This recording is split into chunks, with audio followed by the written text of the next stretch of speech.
In this tutorial, we'll cover how you can submit feedback or feature requests through the JumpCloud Admin Portal to our product and engineering teams. In order to submit a feature request, log into your JumpCloud Admin Portal, click your avatar in the top right, and select Submit an Idea from the dropdown. You can also click on the question mark button in the top right, then within the Resources page, click Submit an Idea in the top right. This will open the same modal that we just saw.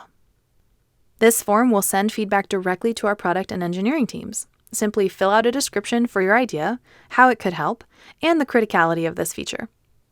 Once submitted, this goes to our product team's board to be prioritized.